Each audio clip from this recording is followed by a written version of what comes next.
Hello, John Gooden here, and welcome to part 2 where I look back at Fight Island. So this is all about the striking, the knockouts, the footwork, the punches, the knees, the elbows, all of that. And we're going to get straight into it. Into the footage. Who have we got first? So I think we've got to start with Mark Jacasey versus Rafael Fiziev.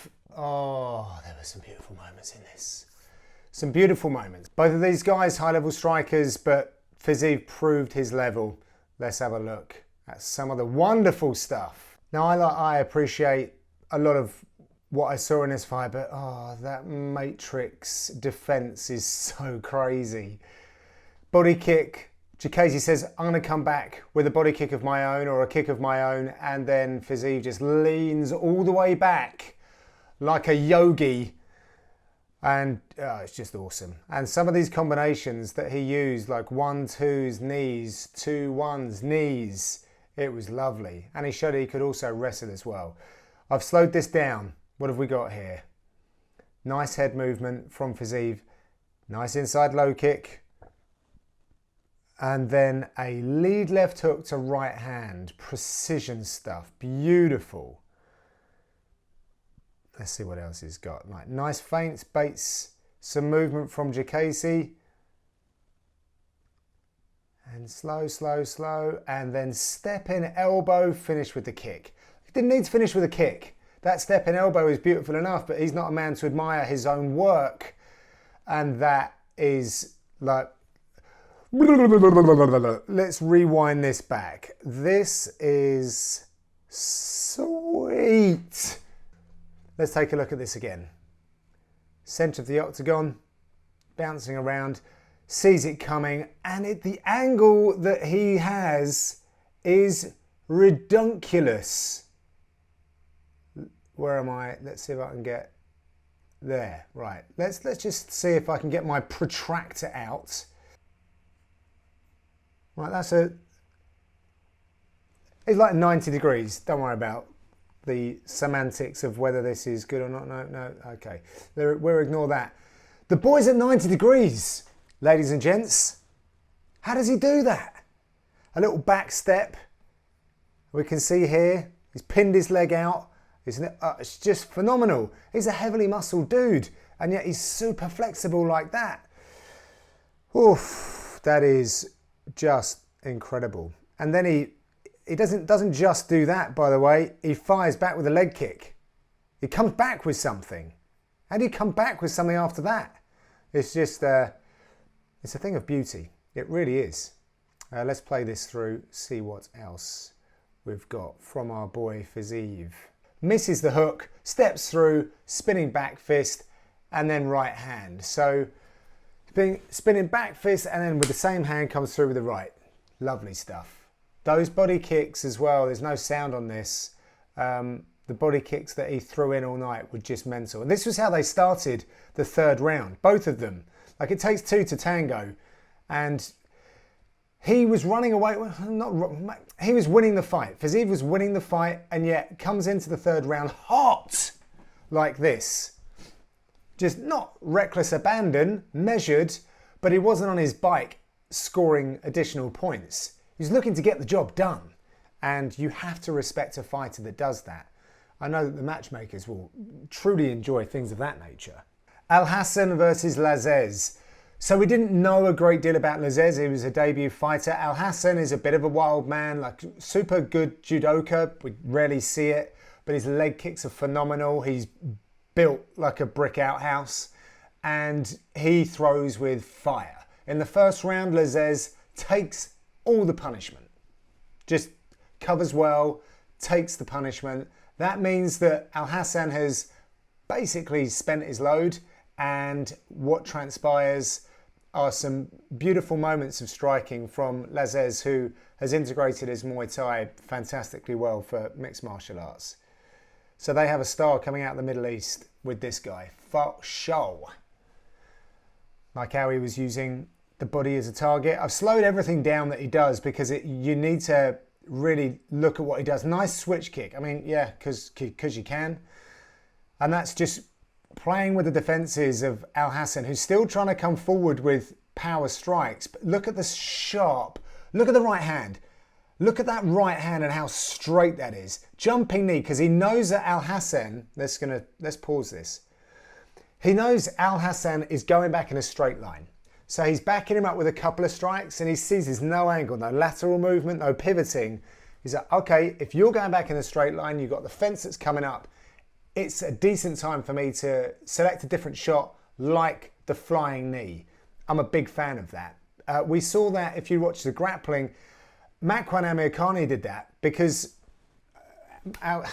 Makwan doesn't care about getting taken down, but also this is going to force your opponent back up against the fence. Brilliantly done.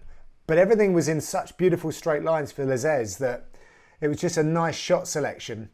Then he gets him up against the fence. And let's watch this because I'm confused as to how Alhassan didn't just keep going out of that right-hand door and he squared up. And look at that. Oi! Look at this. I love this. I think I've almost picked the right spot. He pulls down on the defences to open up the target to come through with a big shot. Bosh! Not just a right hand. He's going to do it's an elbow. Elbow, and now watch this. He steps back, very subtle step back to eye his target and then punches through the smash elbow. Look at this. Boom! Right through. We very rarely see that. And then, I really like this. So this isn't Muay Thai. This is almost like a like karate style. Just like curling back, and it's just lovely. I mean, Alhassan, he could do what he wanted. Alhassan was covered up, just trying to do his best and not coming back with a great deal. So Lazzez was just picking shots to perfection. Look at this. And even when Alhassan comes back, they're looping shots. These straight punches that Lazzez is pushing through are always going to get there quicker. And he throws with such good technicality that when you throw a nice straight punch, particularly if you're throwing it from the shoulder, your chin is guarded. All right, you can still get wobbled if you get hit here, particularly in MMA. But if you throw properly, your chin is guarded, which he does very nicely. So even if Alhassan's coming through on the outside, he's going to clip that shoulder, maybe bounce off something else off the head. But Lazzez was just straight punches all the way through. It just goes to show that there's definitely room for beautiful technique. Sometimes I feel like in mixed martial arts, anything can hurt you. So people don't need to focus so much on technique and getting things picture perfect. And I think that's a good thing, if I'm honest. I was looking at DC versus Miocic recently, and he's like just busying his hands in the face of Miocic. It's effective, and it guards and sort of puts up a smoke screen for something else coming through, which does have like really good technique behind it. But everything that Lazzez threw was just beautiful, and he was enjoying his work. This man was smiling through his mouth guard. Definitely enjoying his work. We enjoyed his work. Looking forward to see what he comes up with next. Time now to celebrate a little bit of Lerone Murphy's work, and this isn't necessarily. This could fit across the playlists. Lerone Murphy isn't a fighter that I knew intimately coming out of the UK. Embarrassingly, he was up in the north and was doing great work there, and he's come onto the scene.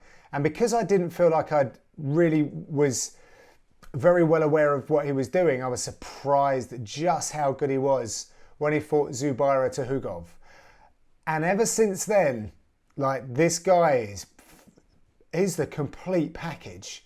And they have been putting serious competition in front of him, and he's been dealing with it. Let's take a look at what he put together on Fight Island. So how much? Brazilian Jiu-Jitsu black belt, no matter. I'm going to take him down. Because I've got such a great sense of ground and pound, and look at this leg control here.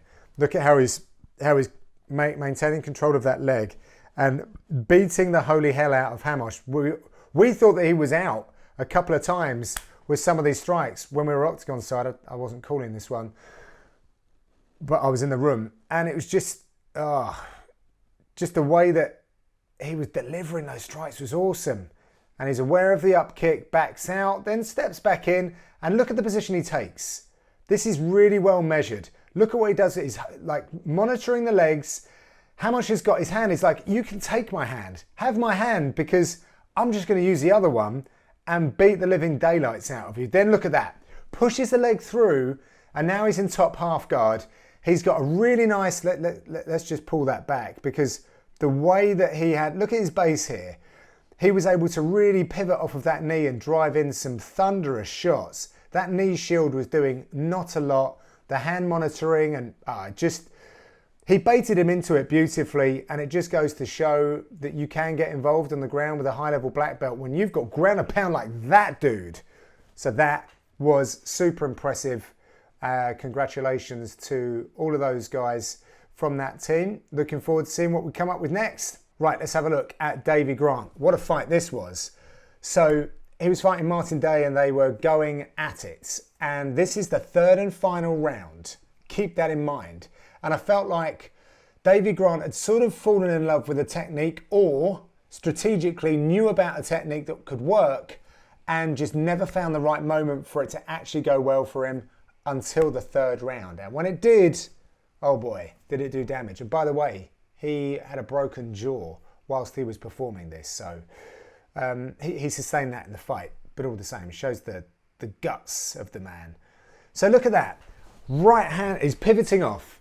Big right hand, left hook. Right hand, left hook. I mean, there are certain variations of it, but that's essentially what he was doing. Loading up, there you go. Body, head, right, left. And then sometimes you'd see him with a left, right, but he would throw his weight in quite a big way, shift his weight, and then just fire off of that foot to return. And it was beautifully done. He knew that it was there, and these guys are starting to duke it out. Again, he's going back to it quite a bit. Nice work off of the fence with a nice long knee, and then circles out. He's seen something in Day that he knows this is going to land. He switches his stances. He goes left, right. Just watch how he gets it done, though. Look at that. Look at that right, left that time. Boom, boom. Just sweet. On the money. Day's eyes are closed as he's gone down. He is out of it. Just beautiful work. Around the defences, that one wasn't what really was there to do the damage. It was the final shot. Whatever was happening here was setting up the final shot here. Whatever was happening here was setting up the final shot here. I was just so happy for him. Like, super nice guy, and he deserved that. He'd had a really horrible few years, I should say, with the UFC. Davy Grant finally getting a highlight reel knockout, and hopefully some big matchups coming, but he's got to get that jaw healed, so he's going to be out for a minute. Let's see what we got next. We have got Tom Aspinall up next. Now, I've been lucky enough to see him at work down at Team Carbon. I spoke to him before UFC London. Really like the guy. I think he's got a lot of potential. I think the heavyweight division is wide open. I think that we need someone from our corner of the world that can do big things there. I mean, the UK has had incredible heavyweight boxers over the years, and in actual fact, Aspinall was a heavyweight boxer, but I'm glad that we've got him back into mixed martial arts.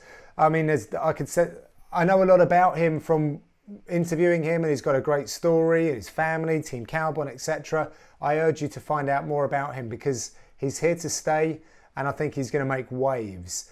This wasn't a fight that lasted long, but I really enjoyed the confidence that Aspinall went about his work for a man in his UFC debut, and everyone around him knows how good he is, and I think that comes with a lot of pressure, but he handled it like a boss.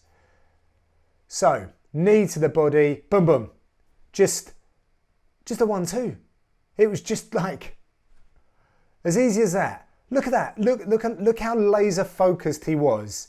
He knew about this attack. He's gotten off of that centre line. He's avoided the strike coming in, and he's replied, bosh, straight away. And then that 1-2 is big. He's put a heavyweight fighter 180 degrees away from him. He has spun him around. with a 1-2 and a quick 1-2. That wasn't a big kind of like a big spearing, extended everything into it. That was like a snappy 1-2, all done. Game over. Beautiful stuff. That's all I've got for you on the striking. There's loads of bits out there. I'm sure you guys have seen it. They were the ones, those 5 were the ones that I pulled up and just love. I could dine out on those for hours. Looking forward to seeing all of those fighters again. I will be doing another one in this series. So you've got the grappling, now I've got the striking. Then I'm going to talk about some of my personal experiences over at Fight Island. A very memorable trip for many reasons. So check that out. I'll see you soon.